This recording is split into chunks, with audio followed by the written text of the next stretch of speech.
Okay, let's unpack this. Welcome to the deep dive. Today, we're tackling a question that is so fundamental it feels. Yeah. I don't know, almost philosophical. Mm-hmm. But the evidence for it is completely empirical. We're asking, does the language you use every single day, the structure of your grammar, the words you choose, the way you form sentences, does it constantly influence the way you think and perceive reality itself? It's such a powerful question because I think we all tend to think of language as, a transparent window. Right, a tool. Yeah, a tool. We have a thought, we grab the words we need, and we express it. But what if the very act of grabbing those words imposes a framework or a filter or even a bias on the thought before it ever leaves your mouth? Exactly. What if language is more than just communication? What if it's, intrinsically linked to our internal landscape, our cognition, and how we process everything around us? From the smallest visual detail to the grandest abstract concept, like time. Right. And we have a fantastic stack of sources today, pioneering linguistic theory mixed with some really cutting-edge cognitive science research to explore this intricate relationship. Our mission today is really to move beyond that surface level assumption that, language affects thought. That feels intuitive to most people. Yeah, of course it does. We want to drill down into the surprising details of how that influence actually happens. We're looking for measurable differences. Measurable how? In cognitive processing speed, in perception, memory, spatial awareness, things that are directly tied to the linguistic structure you use. Okay, so our goal is to arm you, the listener, with knowledge that lets you look at your own language, or maybe the languages you're learning, with a totally new level of awareness. Mm-hmm. Let's begin this exploration by looking at the intellectual foundation that really kicked this whole field of inquiry off. So anytime you talk about language shaping thought, the conversation, it seems, always has to start with the Sapir-Whorf hypothesis. It does. It's the absolute cornerstone. You really can't start anywhere else. And it's named after who, exactly? Two linguists, Edward Sapir and his student, Benjamin Lee Whorf. This idea, which Whorf really championed, it completely challenged the fundamental assumption that thought exists independently of and, prior to language. Okay, so what was the challenge? Whorf suggested that language structure doesn't just reflect reality. It actively shapes how its speakers perceive and think about reality. So it's not a mirror, it's more like a lens. A lens is a great way to put it, or maybe even the operating system your brain runs on. And I understand this hypothesis is usually broken down into two very distinct versions. One is, let's say, dramatically more accepted than the other. That's correct, yeah. The most radical version is called linguistic determinism. It's often referred to as the strong version. How radical are we talking? Give me the maximum, most extreme interpretation of that idea. The maximum interpretation is that language entirely dictates thought. It suggests that the structure and the vocabulary of your native language set the absolute boundaries of what you are even capable of thinking. Whoa. So if your language lacks the grammar or the words for a specific concept, then that concept is cognitively inaccessible to you. You literally cannot think it. Wow.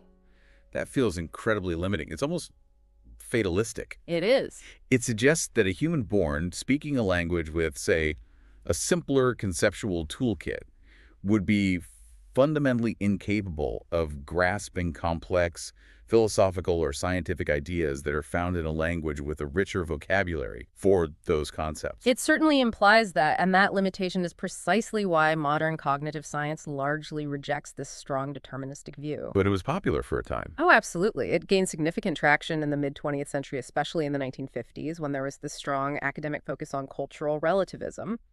But the empirical evidence it doesn't support the idea that humans are cognitively caged by their vocabulary. So what's the biggest piece of evidence against it? What's the smoking gun that says this can't be true? I would say it's our fundamental human capacity for innovation. Think about it. We invent terms all the time. Like scientific terms. Exactly. We come up with a word like quark, or we borrow words from other languages when ours lack a certain precision. We create new sentences to describe experiences or concepts that have never existed before. If language truly set absolute boundaries, we would never be able to innovate linguistically or conceptually beyond what already exists. Would be stuck. Completely stuck. The fact that humans can think outside their current linguistic toolkit and then build new linguistic tools to express those new thoughts, that really disproves determinism as an absolute rule. That makes perfect sense. Yeah. We're not slaves to our dictionary. We're the creators of it. We are. So if determinism is largely off the table, the meaningful conversation today, the one that's supported by research, It revolves around the weak version. Yes, and that is linguistic relativity. This is the much more nuanced view, Okay. and it's the one that's supported by all the modern research. It moves away from the idea of determination and towards influence. So language doesn't determine thought, but it nudges it. That's a great way to put it. It influences, it guides, and it biases our cognitive processes. It makes certain ways of thinking easier or faster or just more habitual for its speakers. It's like the language acts as a current, pushing our thought process down these specific, well-worn channels. And those channels just become the path of least cognitive resistance. A perfect way to frame it. You can think against the current, of course, but it takes more conscious effort. This relativity is subtle, but it's measurable, and that's what we're going to really focus on today. And this whole idea of linguistic influence, it really began with Worf's early, and I gather, somewhat controversial observation. Very controversial, yes. So let's revisit Worf's classic example. Yeah. The contrast he drew between English and his observations on the Hopi language. Right. So Worf spent a lot of time studying the Hopi language, which is spoken in the southwestern U.S. He contrasted its grammatical structure with what he called SAE, or Standard Average European languages, which include English. And English, I mean, when you stop and think about it, it is obsessive about time, isn't it? Everything is partitioned. Completely obsessive. English and languages like it are heavy users of explicit tense markers. We have verb conjugations for past, present, future. We use specific adverbs like yesterday, tomorrow, next week. It's all about placing an event on a timeline. Precisely. And this grammatical structure encourages us to perceive time as a linear sequence, a line, but crucially also as a commodity. A commodity, what do you mean? We talk about saving time, spending time, wasting time, running out of time. We objectify it. We treat it like money. Huh. That concept of time as this quantifiable, linear commodity is so deeply ingrained in Western culture, we just assume it's a universal truth. But Worf suggested that the Hopi language was fundamentally different. He argued it focused less on these distinct, bounded temporal segments, past, present, future, and more on things like duration, intensity, and the ongoing or cyclical nature of events. It's more about the quality of the event than its position on a timeline. Exactly. It was about what is unfolding, or what has been prepared for. It's a process-oriented view. So their language structurally nudges them towards a sense of time as a continuous flow, a process, rather than a segmented line of events. That was Worf's core claim. Now, it's really important to say that modern linguists have heavily debated and often refuted the specifics of Worf's analysis of Hopi grammar. Oh, so he might have gotten the details wrong. Yeah, his specific analysis is considered pretty flawed. But what's fascinating is that the core idea holds. The foundational principle that grammatical structure can bias the cognitive experience of time has been completely vindicated by later, much more rigorous experimental work. So the original anecdote might be a bit shaky, but the academic field it spawned is robust. That's a common theme in science, isn't it? A brilliant but flawed idea that inspires generations of better research. It is. Okay, so let's move to that robust evidence now. Specifically, how on earth do modern scientists measure these differences? I think the work of Lera Boroditsky and her colleagues offers some of the clearest evidence of linguistic relativity in action, especially around how we map abstract concepts. Let's start with her work on time and space. Yeah, Boroditsky's research provides direct, powerful experimental proof that the spatial metaphors we habitually use in our language to talk about time, they actually influence how our brains process temporal information. Okay, so if you're an English speaker like us, your go-to metaphor for time is horizontal. It just is. We look forward to a meeting, we think back on a memory, we push deadlines back. It's all about moving along a line relative to our own body. Exactly. It's an egocentric horizontal line. Now, consider Mandarin Chinese. Okay. While they certainly can and do use horizontal metaphors, they very frequently employ vertical spatial metaphors for time. Vertical, how does that work? The character sheng, which means up, can also mean previous or last, like for last week. And the character xia, which means down, can mean next, as in next month. Wait, that's completely counterintuitive to me. The past is up and the future's down. It's like time is stacked vertically. Or maybe you're moving down a calendar page. It completely flips the spatial representation. Yeah. So Boroditsky and her team wanted to know if this linguistic habit, this default of talking about time vertically, actually affects cognitive processing speed, even when the task isn't linguistic at all. So tell us about the experiment. How do you even begin to isolate the linguistic influence from, say, general intelligence or other cultural differences? It was very clever. They recruited native Mandarin and native English speakers who were fluent in both languages. And this is the crucial part. They tested all the participants in English to control for the language of the test itself. Smart. So what do they have to do?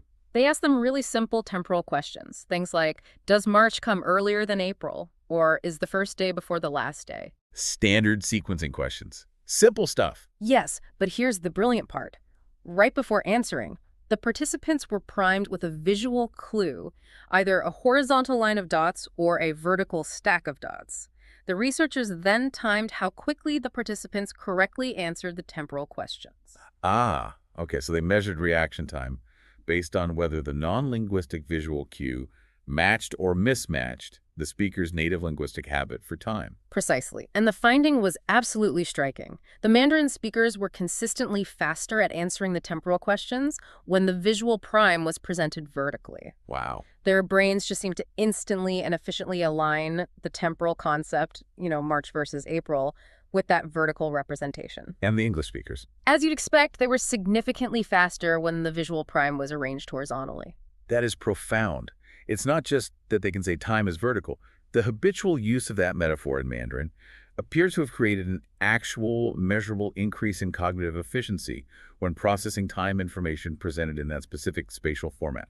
It shows that this linguistic framing of an abstract concept, like time isn't just, metaphorical frosting on the cake. No, it's in the batter. It is. It subtly influences the underlying mental representation. You've internalized the spatial layout of time that's dictated by your mother tongue, and that internalization impacts your processing speed on totally non-linguistic tasks. I mean, if language is strong enough to reorient our very understanding of time, which feels so universal, what about something as concrete as space and navigation? That brings us to another extraordinary example. This one profoundly illustrates how linguistic necessity can literally train and enhance cognitive awareness. We're talking about the Gugu Yimithir language. Okay, where is this spoken? It's spoken by a small Aboriginal community in North Queensland, Australia. And what is truly unique about Gugu Yimithir is their system for directions. Okay. Unlike English, which relies so heavily on egocentric directions, relative terms like left, right, in front of me, or Yeah. behind you, Right, it's all about me. it's all about your body. Gugu Yimithir speakers use absolute cardinal directions almost exclusively: north, south, east, west. No, I've heard this, but let's be really specific. We're not just talking about navigating a desert here. We're talking about everyday, small-scale life. Absolutely, 100%. For a Gugu Yimithir speaker, you wouldn't say, hey, move your cup to the right. No. You would say, move your cup slightly to the west. You wouldn't say, there's an ant on your leg. You'd say, there's an ant crawling south on your leg. Even for something that small, an ant. Even then, even when referencing a tiny object in a small room, they must constantly reference the absolute orientation of the world. Wait, I'm just trying to picture that. If I'm sitting in a chair and I turn 180 degrees, my personal west suddenly becomes my east. That requires constant, instantaneous recalibration of your absolute orientation, no matter where you are. It imposes a constant and mandatory cognitive demand.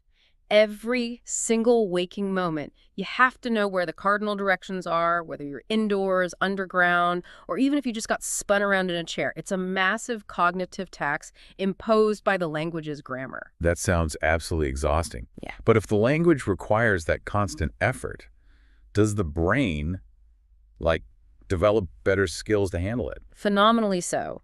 Stephen Levinson's research with the Gugu Yimithir demonstrates that they possess what he describes as extraordinary spatial reasoning and navigational abilities. Okay, how did he test this? How do you prove that? He used these really clever memory tasks. For example, he might lay out a sequence of objects on a table in a particular order. Then he would blindfold a participant, spin them around several times to disorient them, and then ask them to reconstruct the sequence. Okay, so if an English speaker was spun, they'd simply remember the sequence relative to their own body. The cup was on the right of the pencil. Exactly.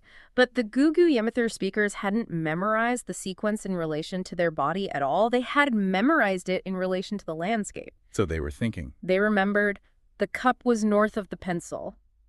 So after being spun, they were dramatically more accurate than English speakers in replacing the objects because their mental map remained fixed to the external environment, north-south, not their disoriented body. So their language literally trained their spatial awareness to be absolute rather than relative.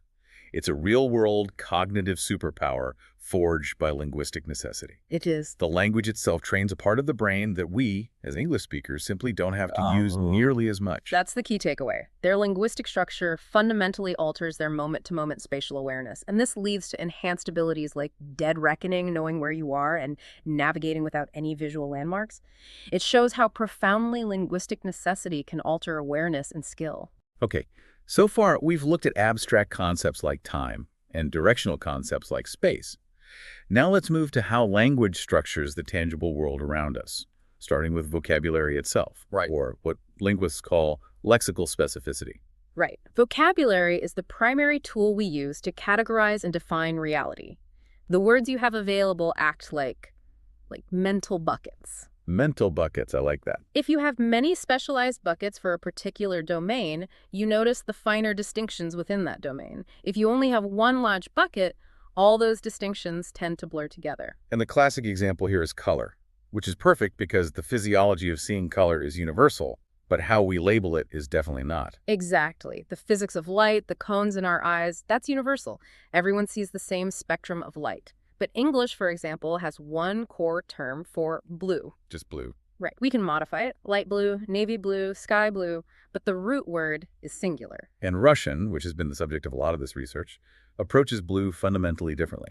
It does. Russian makes a mandatory distinction that English speakers do not. It has two separate basic color terms, sini for darker blues and goluboy for lighter blues. And these are just modifiers. It's not like saying light blue. No, crucially, they are treated as entirely separate categories, just as we treat red and pink as separate categories in English. You can't just call something a generic blue in Russian. You are grammatically forced to choose one or the other. So that grammatical requirement forces a Russian speaker to pay attention to where a shade falls on that light-dark spectrum of blue every single time they speak. Every single time. And the cognitive impact of that is measurable.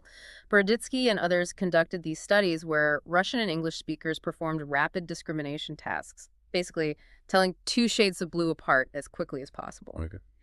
They found that the Russian speakers were measurably faster at discriminating between two shades of blue if those shades crossed the Sine-Goluboy boundary. One was light, one was dark. But if they were discriminating between two equally different shades that both fell entirely within the cine, the dark blue category, they had no advantage. Correct. No advantage whatsoever. The speed boost only appeared at that linguistic boundary. This is a phenomenon called categorical perception in action. Yeah. Having a linguistic label for a category boundary literally enhances your perceptual sensitivity at that precise boundary. It sharpens your perception in language-relevant ways. Their language provides a mechanism that just makes them quicker to process that one specific distinction. So if your language demands you make a distinction, your brain gets faster at making that distinction. It's amazing how language sharpens our focus. It is. But if vocabulary shapes what we see, grammar shapes how we organize and process that information. Grammar dictates what mandatory details we have to include when we construct a sentence, and sometimes those mandatory details carry unconscious biases with them. You're talking about grammatical gender now, like in Spanish or German or French. Exactly. Nouns are arbitrarily assigned masculine, feminine, or in some cases neuter. And the question is, why does this matter if the gender is just arbitrary? Yeah, a table isn't actually a boy or a girl. Right. But it matters because that arbitrary label is a feature that must be encoded every time the noun is used. It's mandatory linguistic information. Let's take the word for bridge. Okay, a bridge. In German, it's die Brücke, which is feminine. In Spanish, it's el puente, which is masculine. The bridge itself is the exact same concrete object. So researchers asked German and Spanish speakers to describe a bridge using adjectives, looking for a bias. Yes, and they cleverly asked them to describe a variety of objects in English, specifically to see if the gender of the noun in their native language would influence their descriptions even when they were speaking a gender-neutral language. The results showed a significant conceptual bias. It was really clear. What were the findings for the bridge? German speakers for whom bridge is feminine consistently used adjectives we associate with femininity. Beautiful, elegant, delicate, fragile, slender. And the Spanish speakers. Spanish speakers, whose word for bridge is masculine, used adjectives associated with masculinity. Strong, sturdy, tall, dangerous, heavy. That is remarkable. The arbitrary linguistic assignment of gender subtly biases the conceptualization of the object's inherent qualities. It's almost like the grammar is subconsciously coloring the object's personality for you. It's a very robust finding. The continuous mandatory encoding of that gender feature seems to create these unconscious cognitive associations that shape how speakers perceive the object. It's proof that grammatical rules don't just govern word order, they carry cultural baggage that influences thought. Okay, so that's a bias related to nouns. What about the verb structure? You mentioned a feature called evidentiality, which sounds like it forces speakers to prioritize the source of their knowledge. Evidentiality is a fascinating grammatical feature. You find it in languages like Turkish, among others. It demands that speakers specify the source of the knowledge they are relaying, especially about past events, using verb endings or suffixes. Okay, so in English, if I say the keys are on the table, you just assume I saw them there. Right. But I could have inferred it or someone could have told me. I don't have to include that information grammatically. Precisely. In Turkish, you must choose from several evidential markers that are mandatory parts of the verb. One suffix means, I saw this event happen directly with my own eyes. Another means, I inferred this from indirect evidence, like, I saw the door was open, so he must have left. And another one means, I heard this reported by someone else. It's hearsay. So just by conjugating a verb meaning he left, you are automatically revealing the nature of your testimony. That is incredible. How does this constant requirement affect the speaker's cognition? Well, the argument is that this mandatory feature fosters a deeply ingrained cognitive habit, a heightened sensitivity to evidence and information sourcing. I could see that. Think about it. A Turkish speaker is structurally required to evaluate the reliability of their knowledge source every single time they open their mouth to discuss something that happened. This constant evaluation is a form of what some call grammaticalized cognition. It's like their grammar provides a continuous mental training in critical source checking. We might do that consciously, but for them, it's automatic. It's just woven into the fabric of communication. It means that the simple act of speaking, for them, requires a higher level of cognitive processing related to epistemic status, how they know what they know. This is a profound example of how grammar can impose an obligatory cognitive routine on its speakers.